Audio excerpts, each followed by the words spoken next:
ಬಿಸಿ ರೋಡ್ನಲ್ಲಿ ದಾರುಣವಾಗಿ ಹತ್ಯೆಯಾದ ಸಹೋದರಿ ಲಾವಣ್ಯ ಮೃತದೇಹದ ಅಂತಿಮ ದರ್ಶನ ಪಡೆದು ಕುಟುಂಬದವರಿಗೆ ಸಾಂತ್ವನ ನೀಡಿದಂತಹ ಅರುಣ್ ಕುಮಾರ್ ಪುತ್ತಿಲ ದಕ್ಷಿಣ ಕನ್ನಡದಲ್ಲಿ ತೀವ್ರವಾಗಿ ಹದಗೆಟ್ಟಿರುವ ಕಾನೂನು ಸುವ್ಯವಸ್ಥೆ ಹಾಗೂ ವೈಫಲ್ಯದ ವಿರುದ್ಧ ಆಕ್ರೋಶವನ್ನ ವ್ಯಕ್ತಪಡಿಸಿದರು.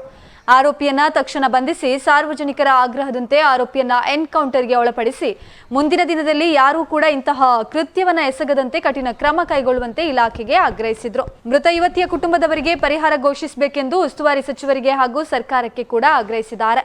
ಆ ವ್ಯವಸ್ಥೆಯೇ ಸಮಾಜದಲ್ಲಿ ಇಲ್ಲ ಅನ್ನತಕ್ಕಂತ ಸಂದೇಶ ಇವತ್ತಿನ ಈ ಪೈಶಾಚಿಕ ಕೃತ್ಯದ ಮುಖಾಂತರ ಸಾಬೀತಾಗಿದೆ. ಜನರ ಅಪೇಕ್ಷೆಗೆ ಅನುಗುಣವಾಗಿ ಎನ್ಕೌಂಟರ್ ಮಾಡತಕ್ಕಂತ ವ್ಯವಸ್ಥೆಯನ್ನ ಇಲಾಖೆ ಮಾಡಿದ್ರೆ ಖಂಡಿತ ಸಮಾಜ ಅದನ್ನ ಗೌರವಿಸುತ್ತದೆ ಅನ್ನತಕ್ಕಂತ ವಿಚಾರವನ್ನು ಕೂಡ ಈ ಸಂದರ್ಭದಲ್ಲಿ ನಾನು ಉಲ್ಲೇಖ ಮಾಡ್ತೀನಿ. ಕೈಗೊಂಡು ಸರ್ಕಾರ ಯುವತಿಯ ಮನೆಯವರಿಗೆ ಪರಿಹಾರ ಕೊಡುವಂತ ಕೆಲಸ ಕಾರ್ಯಗಳು ಸರ್ಕಾರದ ಕಡೆಯಿಂದ ಆಗಬೇಕು.